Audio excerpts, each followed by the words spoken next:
All right, Marlon James, hello, how are you? Hey, babe. Hey, babe. I'm good. That was cute. Should we smooch? I mean, we already did that. We did, all right, fair enough. You're a married man. That's for backstage. Yeah.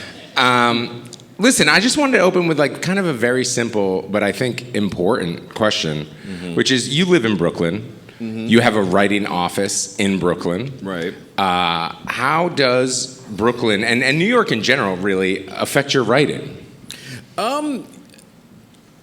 I mean, bringing to New York in general, I can go really, really far back. The first time I tried to write in New York was actually in 1999.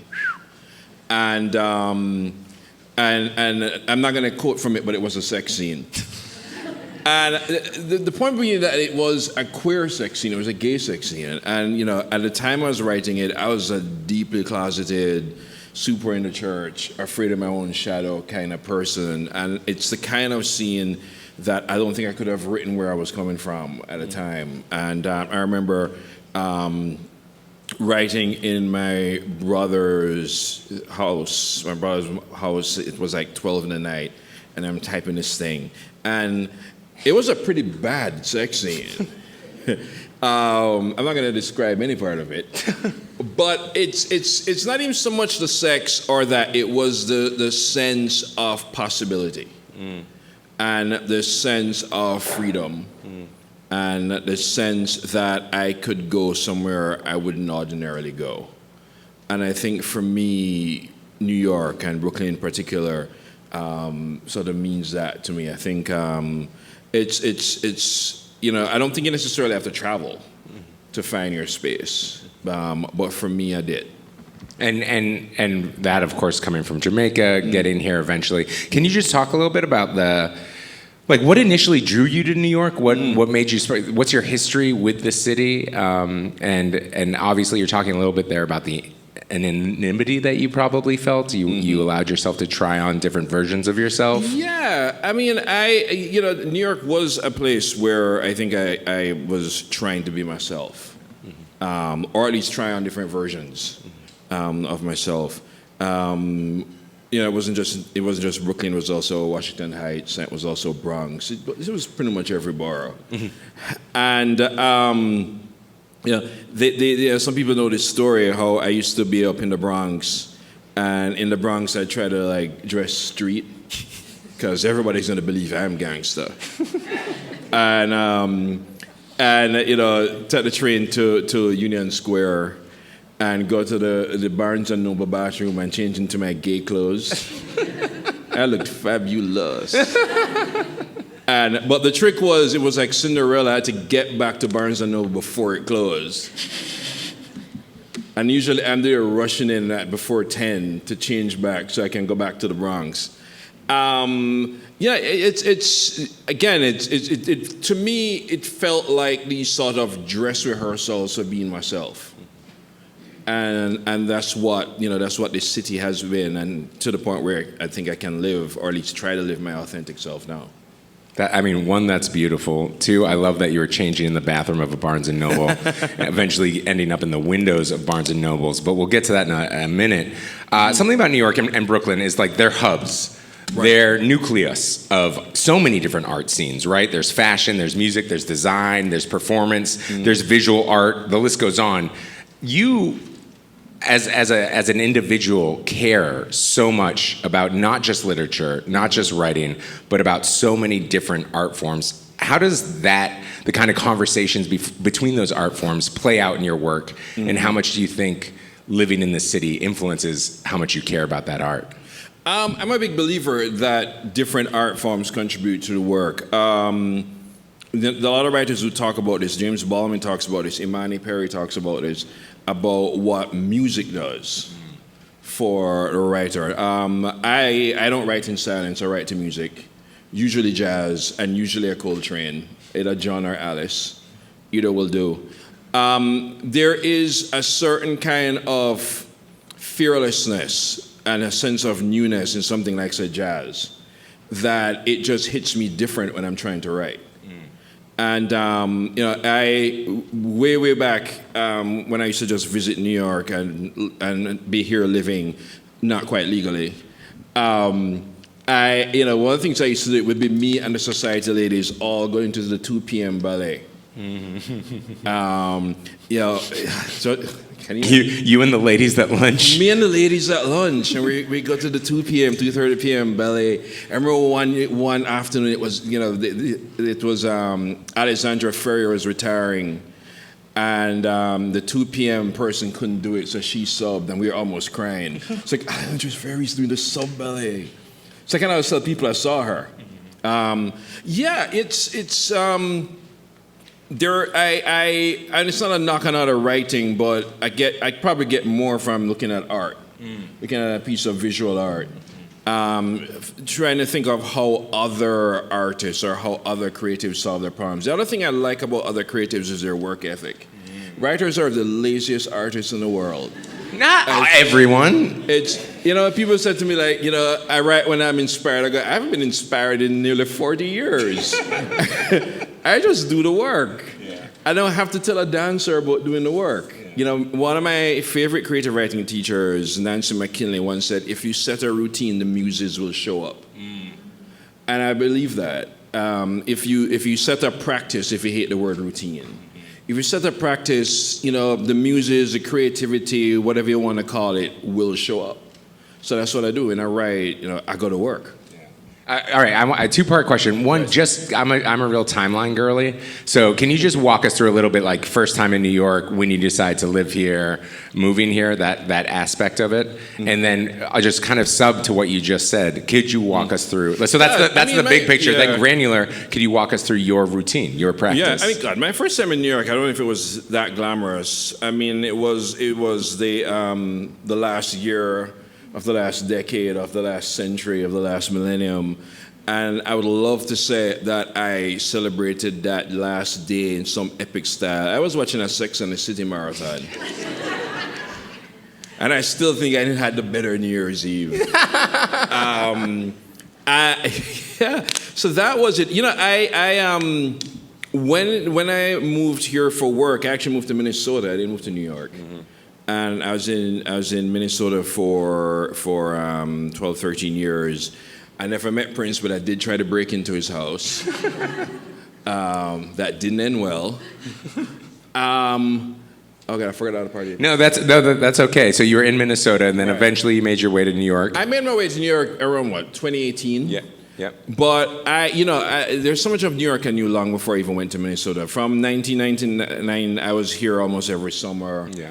At one point, it got to where I was living here half of the year. Yeah. Because I realized, and ICE is still coming from me after this statement, that if you're here for 6 months, it's illegal. But if you're here for 5 months and 30 days, you're good. You're good.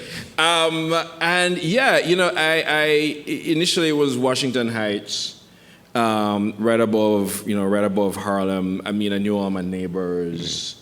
And so on. It's just, most of the times. So I did two things when I moved here, neither of which made sense. I was always be in the library, and I always carried a copy of a Toni Morrison book just in case I meet her. And one year she came to Central Park, and I had Tar Baby. I'm like, it's gonna happen. And I was probably one of 15,000 people. I was like, okay, it's not gonna happen. Wait, first off, that's such a beautiful New York story that you were just walking around with this book being like, I'll run into Toni Morrison on the street. That's just the way that it works. Second, I just want to say real quick, I think Sex and the City is like a PR psyop. I think it's so nice to hear you admit that absolutely influenced you. You're like, this could get me to New York City. This looks like a fun time. It's like... I worked at a hotel on an island once, and that was the only DVDs that we had was the box set. I watched every single one. I was like, maybe I'll live there one day now. And also meet Toni Morrison. I always think it's people who really hated that show who wrote the sequel. I'm staying away from divisive topics, Marlon. We're gonna smooth over that one real quick. But the next question that I had was about your routine. Tell us about your practice. I pretty much keep work hours. I get up pretty early, much to the annoyance of my partner. I'm usually up from around 5:36, and usually if I'm up that early, I'm probably reading. And I still read before I write. There used to be, depending on the novel, it would usually be something from the Oriste or just some really old Greek stuff. I read a lot of Lucan. Don't step to that guy lightly. He may be the bloodiest writer in history. So some writing, working out, whatever. Usually, I get to the desk by around 11, and then I stay there till around 6. And it doesn't matter where I am, mid-sentence, mid-paragraph, I stop. Like a whistle bell goes off. Yeah. I just stop and do it again the next day. Because I do believe if you set a routine, the music will show up. Yeah. But I think a lot of people have empty page pressure. To me, sitting down staring at the screen is writing. Or sitting down thinking an awful lot about what you're going to do. To me, that's writing. Or I don't really believe in writer's block. But I think if you do feel kind of blocked, you can read your way out of it. And that's still a writing day. So, for me, I rarely have what I would call a failed writing day. Because it all goes into it. It's all part of it. Yeah. And, most of the books I write, all the books I write, I don't know how they're going to end when I start them. Really? Yeah. So for me, a good writing day is when I go, I didn't see that coming.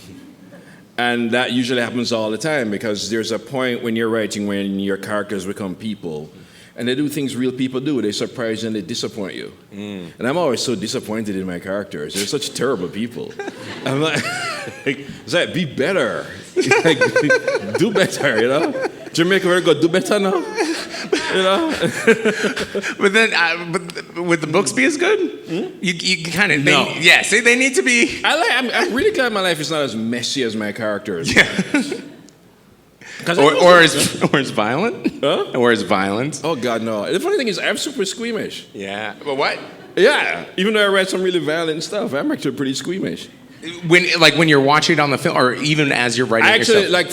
I can watch some violence. I actually cannot watch cruelty. There's this TV show, I think The Fall, and it's great, but there's a scene where a serial killer is explaining to this woman calmly why he's going to kill her. I've never watched the end of it. Yeah. I was like, I can't do that. Turn it off. Yeah. The cruelty is too much. Obviously, you touched on music, you touched on reading, which absolutely, your writing room is filled with books, your house is filled with books. Right. It's very clear, when you were working on the Dark Star trilogy, you were reading all these different books about African histories, fables. Obviously, reading deeply informs your work. What is the other art form you think? Would it be visual art? Would it be fashion that you most see your work either inspired by or in communication with? Music, definitely. Yeah. Definitely jazz, definitely blues. I listen to a lot of dub reggae. Yeah. I get maybe because it's not just because that there isn't lyrics. That's not really it. It's the possibilities of sound. Yeah. I don't write in quiet, but I like that dub and that type of reggae. That bass creates a space. Yeah.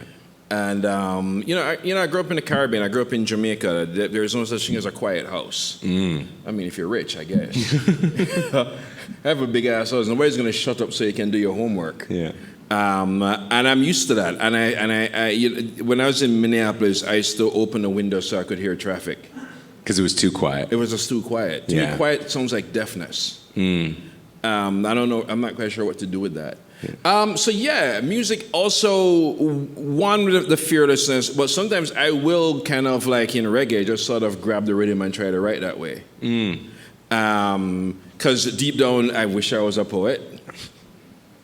I hate them so much.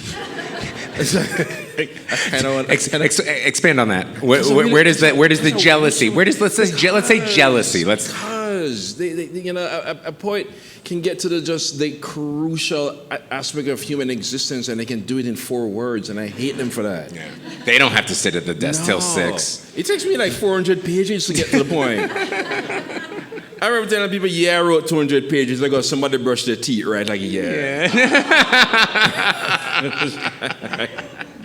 Well, hang on, because you just cracked that joke. And to touch on it real quick, what is the editing process for you in that because you have this, you write long, you write hard.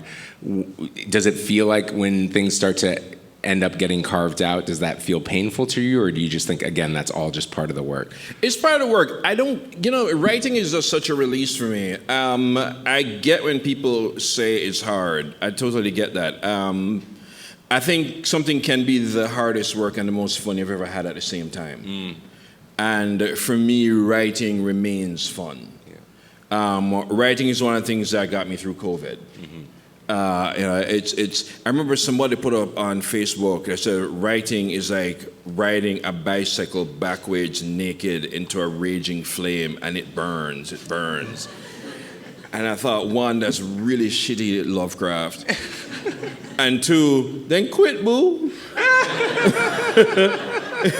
If it's that bad, then just quit. Just quit. There are easier ways. Listen, I was just out here talking about writing. I love to not write. I don't know where I stand as a writer, but I'm the greatest procrastinator of my generation. I love to not write. But writing is fun. And maybe it's because I write so open-ended, it always feels like I'm going to reach somewhere I never got the day before. It's, as I say, it's the hardest work and the most fun. And yeah, there's a part of me that still don't believe I get to do this. Yeah.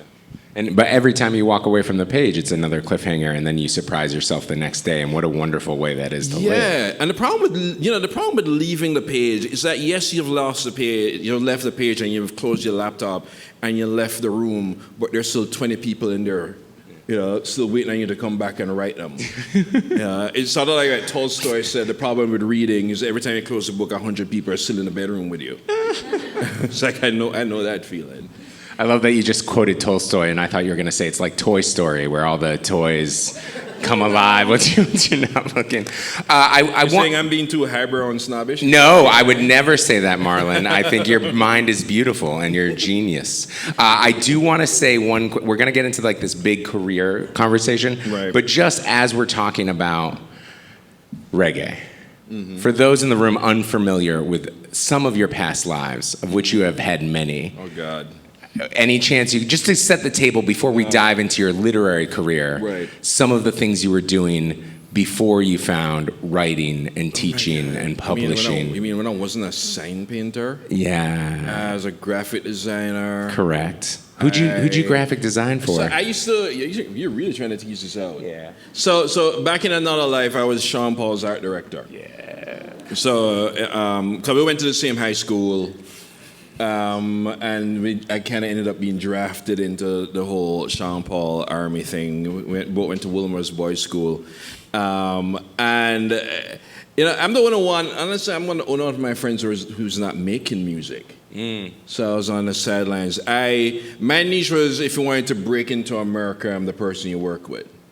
So that was my thing, to break reggae artists into America. The money was good.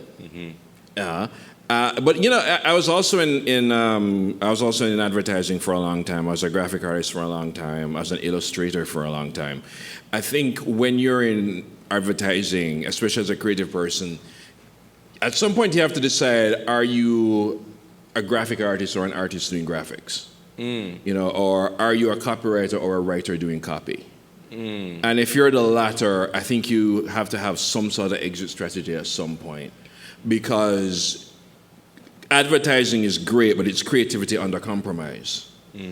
And if you're going to be some sort of artist, you're going to, at some point, have to find another language for yourself. Because I see it all around me, somebody who was writing ads for 50 years and go, I'm going to write a novel now. And the novel, basically it reads like an ad for lotion. It's because it's creativity is a muscle like any other muscle.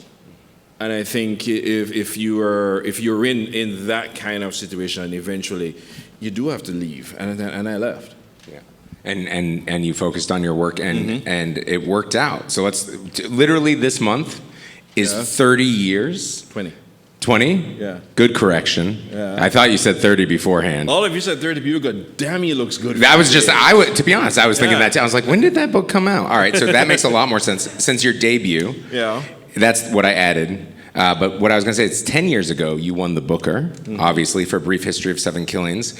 That's when many people became familiar with your work around the world. But I'd love to hear your view on the trajectory of your career. When did you first know you wanted to pursue writing? When did you feel that you were breaking out? Like, what were the highs for you before that happened? Yeah, I think the first time I knew I was a writer was some point when I was on tour for my second novel, somewhere near the end, and somebody asked me if I wasn't writing, what would I do? And I just told you all the things I've done, and I still couldn't answer the question. Because I'm like, clearly I can answer this. I've done everything.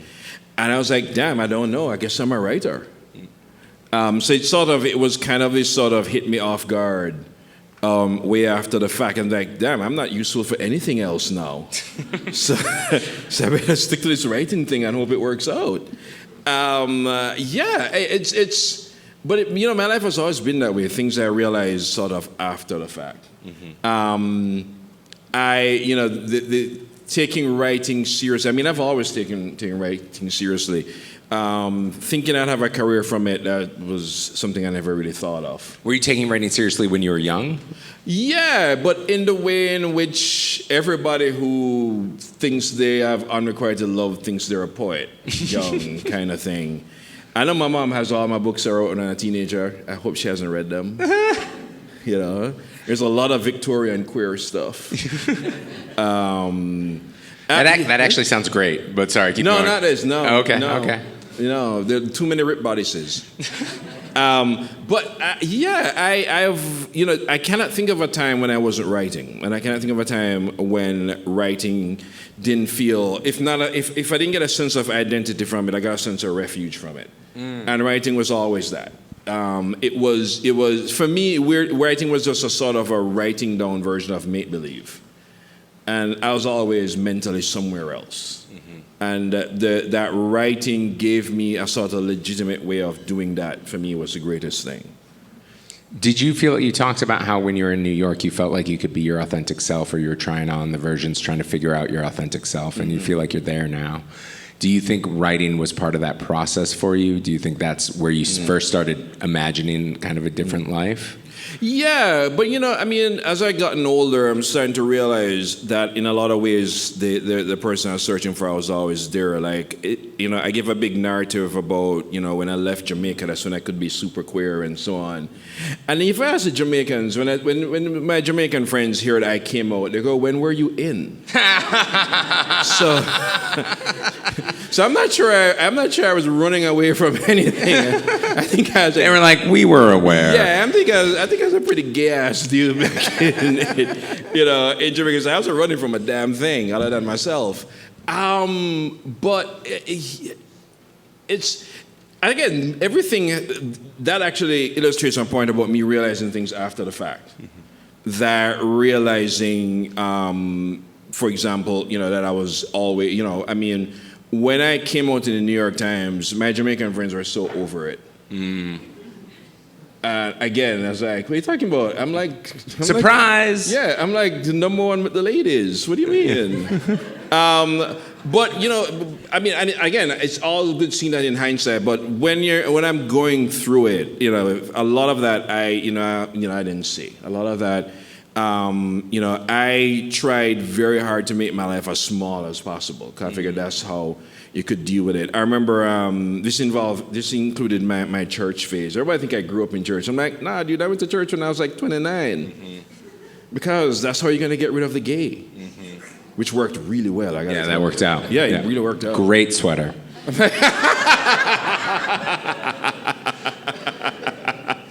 But no, so you went to the church, and this was a deep part of your life. Yeah, it was a deep part of my life, and I don't regret it, and there's still things I take from it.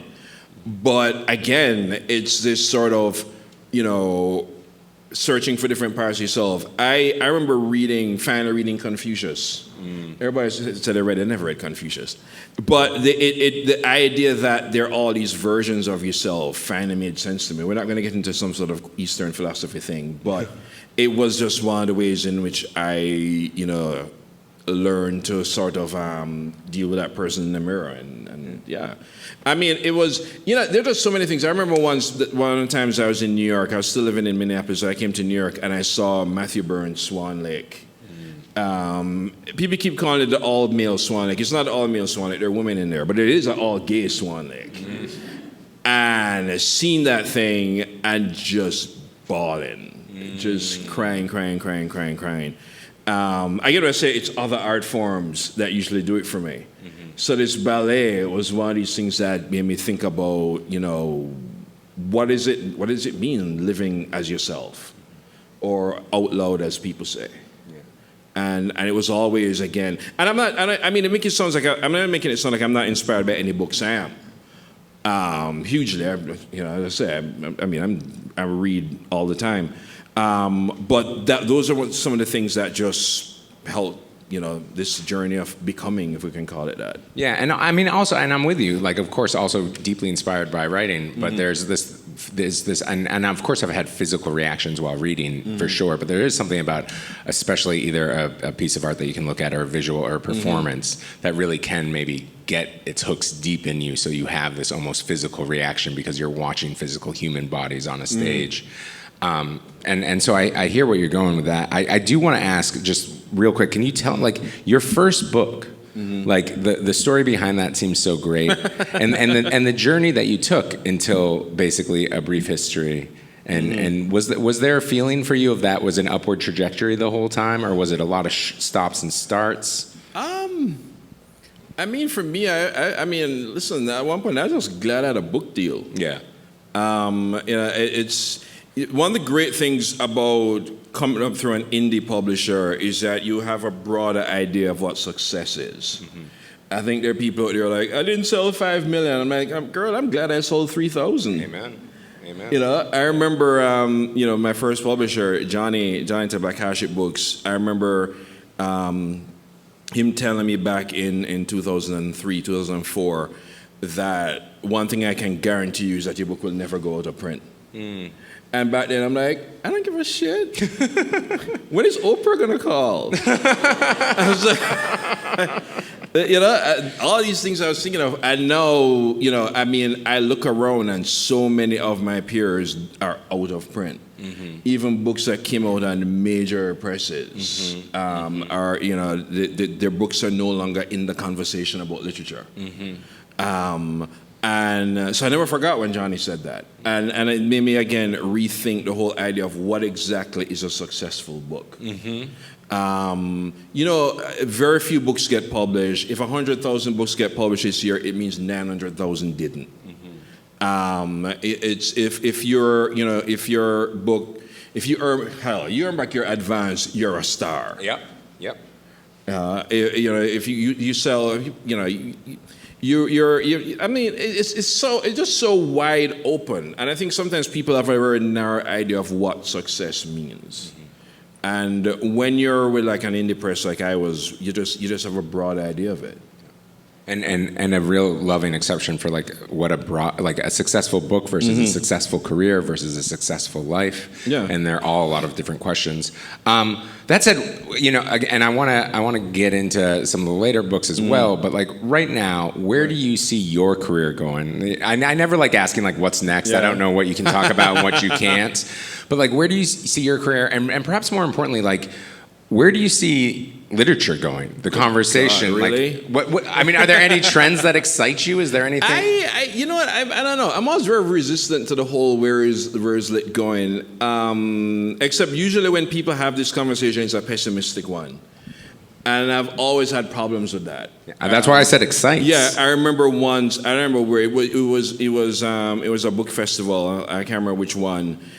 And people are just lamenting that their friends on the cocktail circuit, nobody's reading them anymore. I'm like, that doesn't mean literature is dead. It just means we're not interested in your boring ass book.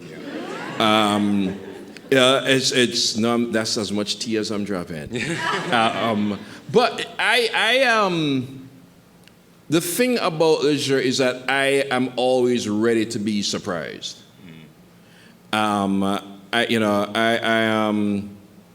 Oh God, what was D. Shaw's in that book again? Secret Life of Church Ladies. Yeah. Which like came out of nowhere. Yeah. And I'm like, and I remember posting this because I am one of those church ladies. I be, the queer one around the back, saying hallelujah, Lord, don't make me sin. I was like, I cannot believe this woman is writing about my life. And there are books like that happen all the time. There's a book I'm reading now called Inventing the Renaissance by Ada Palmer. It's a nonfiction book where she basically rips each of these myths apart. And I'm like, damn, this book is gangster. I was like, and she totally, I mean, she's a Renaissance scholar, and so on. So I don't know. I'm always excited when, writers from regions we don't necessarily expect literature from surprise us. I'm always, I teach lit, so I'm always excited when some young person writes something. A student of mine wrote a story once, and I told him, up to this day, I have never laughed that hard and cried that hard, but over the same story. I think the future we'll always be surprised. There are always going to be people lamenting about the source state of literature. I was talking last night about how friends of literature are always hand-wringing about literature. Where is it going? I don't know if it's going anywhere. I don't think literature has any impact anymore. And I go, who always knows the impact of literature? Enemies of literature. Mm-hmm. And I said, it's a hell of a thing when Donald Trump knows the power of books, but we don't. Because he's trying to get rid of them. He knows full well. The enemies of books know full well the power of literature. And the power of possibility. Jeanette Winterson talks about reading is an act of free will and it's a private act, which is what scares people because liberation can come under the bed sheets with your flashlight on. And nobody knows the next morning you're a totally different person in that same house. And that's what scares people. Yeah. And the whole sort of attack where they're coming for your private life, that's one of the things they come for. And it always blows my mind when we who create this art don't seem to realize the power we wield when the people who hate it know. Yeah. I think that's a beautiful statement.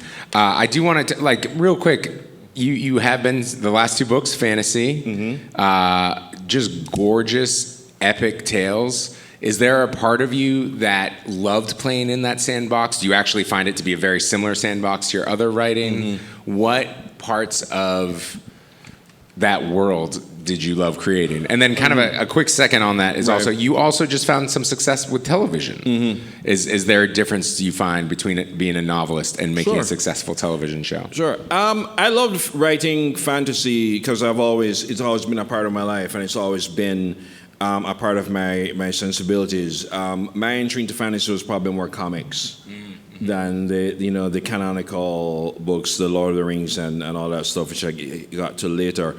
I came to fantasy mostly because I was searching for mythology. When you grow up in the diaspora, unless you're taught it, ground zero is slavery. I grew up in one of the last sort of colonial type of educations. So you might get a few weeks studying about, African kingdoms, but really not a lot. And I remember getting into this argument with somebody. It was, they just announced the cast for The Hobbit. And I was like, here we go again. Look at all these white people. I was like, we were going to have this argument about diversity in casting and all this crap again. And my friend was there, and that's exactly the argument we had. Yeah. And he was like, Lord of the Rings is based on, British mythology and European this. And I go, dude, Lord of the Rings isn't real. It's like, you open the scene and there's an Asian hobbit, nobody will care. Because there's also a Balrog. Yeah. And a dragon. Thank you. And I realized this conversation was not going to go anywhere, and it didn't. And I said, what, keep your damn hobbit. It's funny, I remember seeing that at the Tolkien lecture. I thought that was hilarious. But then I sort of got self-reflexive, and I go, but where's my mythology? Because I knew some folklore, but I really didn't know it. And lots of people to be blamed for that, including myself. So I went searching for, the mythology in a lot of ways is sort of let's call it the instinctual or the emotional history of a people. It's at one point mythology wasn't mythology. Mythology was fact, or belief, whichever word you want to use. And I realized in a lot of ways I was kind of this sort of headless African. Going around and even when we're as Jamaicans or in the diaspora, accidentally using Twi words or Fulani words or Fan words or doing things like voice as percussion and so on, and realizing you're being African without even knowing it. It's the not knowing it that bothered me and sensing it. So I went on a sort of a fact-finding mission for pre-Christian, pre-Muslim Africa, and in it I was like, damn, this shit is so flipping wild. There's a story here. And that's the myths is what leads to tell stories. I think eventually, I can't speak for any other storyteller. I know for me as a storyteller, I knew eventually I was going to end up back at the foundational source. It's like, if you're going to do music, eventually you have to come to the blues. And for me, that was it. And from then, it led to this very organic way of telling these stories. So on one hand, I thought I was writing fantasy novels, but on the other hand, I also thought I was writing historical novels that are just not Judeo-Christian. Because if you hand, say, 100 years of solitude to somebody who grew up Yoruba, they're going to ask, where's the magic? Because, of course, that's how the world is. And that's how I had to write them, as not that I'm trying to jump into make-believe, but that these things are facts. And that this is the world that we live in. Just for the record, I'm going to have one more question, but I want you all out there to start thinking about your questions, because you will have an opportunity to ask Marlon a question. I'm also going to point out that I'm using the word question, then with a question mark. And so if we could have questions, that would be wonderful. But something I think, well, real quick, you didn't answer the television novelist, right. Just real quick, and then I'll get to my last one. But right, so I created and wrote this show called Get Millie Black. Fantastic show if you haven't watched it. On HBO. Find it on HBO. Yeah, writing for TV is different. Yeah. It is very, very different. One, you're usually writing with a team. And best case scenario, you're writing with a team. Worst case scenario, you're writing by committee. And there are issues with that. But it is different when you're sort of collaborating. But also when you're, a script, a script is usually between 40 and 48 pages long. For me, the person just finished brush their teeth when I'm writing prose. So to figure out how to get to the point, how to edit, how to get to the crucial, the meat of the story. And it did affect what I wrote. The novel I just wrote is the shortest novel I've written in 10 years. It's still 650 pages. Marlon James short. It's Marlon James short. It's Marlon. Are you allowed to tell us anything about that, or are we keeping that under lock and key for the moment? I can tell the name of it. It's called The Disappearers. Okay. It disappears. All right, I'm going to say my last question for the very, very end. So real quick, Marlon James, ladies and gentlemen. Thank you. And we've got a microphone here. Let's go straight to Brown Jacket. Great jacket. Hi, I'm Jamaican, and I appreciate your work. And I just wanted to know, how are you received in Jamaica? Because, as a literary success, I mean, are you happy with the way you're received? I'm received very well, great in Jamaica. In fact, I think maybe even greater than in the diaspora, actually. Yeah, I'm in Jamaica all the time. In fact, I'm going there next week. And it's funny, I remember I got the Gleaner Honors Award for Brief History, and there are a lot of politicians in the room, and all I could think of is, but you're in the book. It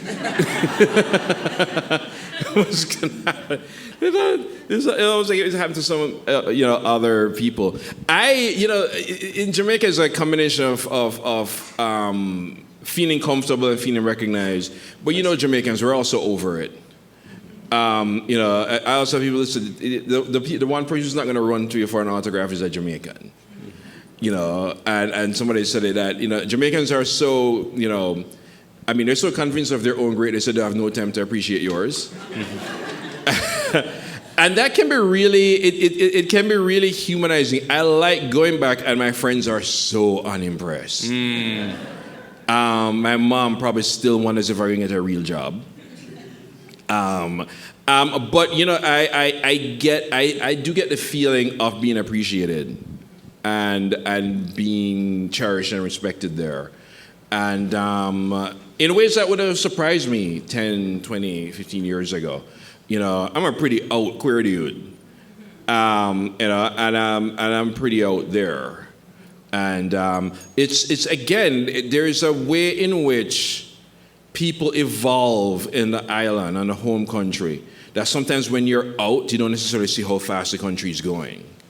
Like if you told me, say, 20 years ago that America would have people shooting people over politics and Jamaican elections are so boring we forgot it already, I would have lost that bet. But, you know, here we are. So yeah, I have a great time in Jamaica. Mm-hmm. Hi, I was just wondering, how do you feel like, you know, a successful Jamaican author like you, West Indian author, how has that affected, or if it has affected Jamaican literature or West Indian literature scene in general? Mm-hmm. I think it has. I think that the fact that Claire Adam is on the Booker long list is really interesting, I think, and great. I think, you know, Kevin Hussein, Kai Miller, Olive Sr., I could go on, that there are just so many Caribbean writers that are publishing. When I started publishing, I mean, it was what, V.S. Naipaul and somebody else maybe, Austin Clark and so on, and it was hard. I remember trying to sell a book of Night Woman, and I thought the British publishers would love this. I didn't even think about American publishers, and I went to a publisher that shall remain nameless, Viking. UK. Yeah, oh yeah, Viking UK. And the editor asked me if I would consider rewriting the whole thing in like Jane Austen English. Which is funny, because I flipping worship Jane Austen, but the idea of taking out the patois and having it turn everybody in this pretty English so that people can read a book about slavery was kind of ridiculous. And that was nearly 20 years ago. I think we've come a good distance. We haven't come as far as we like to think. Most of the black people in publishing who were only being celebrated a few years ago are all gone. So yeah, it's no time to be patting anybody's backs. But at the same time, there are books I've seen now. I cannot imagine Raven Alani getting a book deal in 2001. Or Layla Motley. You know, a book about pregnant black girls? I mean, that's a fantastic idea. And these are the books that are coming out. In terms of the Caribbean, the prose, the poetry, the receptive era. And even if people aren't being receptive, the avenues are just too wide open now.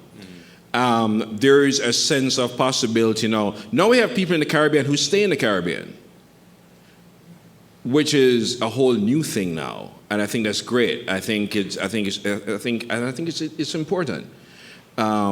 It's important that the next Trini writer is in Trinidad. I think he can write from anywhere. I mean, I write in the diaspora. I'm just saying the sense of possibility and the sense of opportunities are bigger than ever been. At the same time, we still have to be vigilant. And the ability to build community wherever you are. Absolutely. All right, we got time for two more. One more? Okay, we got 5 minutes. Let's do one more. You think the question going to take all 5 minutes? Just be quick. Round. Don't talk the way you write. The bullet round. Okay, I'll try to be succinct. I don't know if it felt like you were standing at a precipice or an inflection point when you were deciding to kind of pivot, I guess, a little bit career-wise and go more into the literature side than your previous lives. But how did you know that that was maybe going to be a safe, or not even a safe, but how did you know that that was what you needed to do and that was the moment? I didn't know it was going to be safe. In fact, it scared the crap out of me. I'm amazed when people talk about they have the courage to write. I'm scared shitless all the time. I'm still scared. Every time I pick up a page, I'm going, this is the one that's going to crash me. I tell people I'm just too stupid to stop. I don't necessarily think you need courage. I think your fear can be useful. I think sometimes fearing the alternative can be worse. I think sometimes there is something to just diving off and just hope there's water below or something soft. And I've done that. I'll tell people, you probably don't want me on career day because I'll go do dumb shit and hope for the best. But I do think that, there is a sort of a way in which our lives don't make sense, and they shouldn't. And I'm a big believer in following the crazy idea. I remember going into my agent's office after the Booker, and this was before Black Leopard. I said, I have two ideas. One makes perfect sense, and one's totally nuts. And she goes, what's the nuts one? Well, it's this African novel. It's kind of Game of Thronesy, and so on. But I'm going to do the one that everybody expects me to write next. And she's like, no, do the crazy one. And here we are. But yeah, I get people waiting till they have confidence. I don't think you need confidence to write. I think you can write completely unsure of yourself. I think you can write being completely scared. I think it's okay writing knowing I don't know what the hell I'm doing. Because that was brief history for me. I just went, I'll just keep it till my editor says this is crap, write it over. And a Booker Prize later, I guess it was fine. So yeah, that's my advice. Write scared. And start as soon as possible. Yeah. I want to ask, one guy, you just talked about taking a dip, landing in water, perhaps something soft. Just the last question. When I think about you, obviously I think about all these different intersecting arts, all the things that feed your books. You're going to say you think I'm being a good kisser. Also that too. Smoocher, just beautiful. But I want to say, community is something I think about you Right. a lot too. Obviously you take that jump alone, but before we go, in the last couple of minutes, could you just talk a little bit about what finding your community has been for you? And there are different kinds of communities. People have a lot of bad things to say about MFA programs. So MFA usually is the first place you find community. It was the second place I found community. The first community I found was a writers group in Jamaica. And we just came together and was sharing stuff. And one of the things that did, because I think we still kind of had this idea that we couldn't do this. And nothing makes you want to do something than seeing somebody else do it. And so there was that. My MFA program, again, I'm not saying a writer might need community forever, although I kind of do. But there is a moment, call it an apprenticeship, when you need it. It doesn't have to be an MFA, but it is a writing community. You and I used to be in a writing community. We were in the Brooklyn community. At one point, it was me, Isaac. At one point, 2 nominees for the National Book Awards were on the same floor. I'm not going to say who. Okay, me and Susan Choi. Because there is something inspiring about watching artists go to work. Yeah. I love going to painters' studios. Yeah. And they usually have to kick me out because I'll ask everything. I go, why is that person's pupils dilated? What is your brush strokes here? What were you, I'm still very much a kind of, I'm excited about creative people, and I'm excited about, because it still mystifies me. Even being a creative person, it still mystifies me, it fascinates me, and I'm still like, I always want to know how. Yeah. And I think that gets down to basically the whole sentiment you've had here this afternoon, which is like, you really like being surprised. Yeah. Ladies and gentlemen, Marlon James. Thank you guys so much. And Isaac Fitzgerald.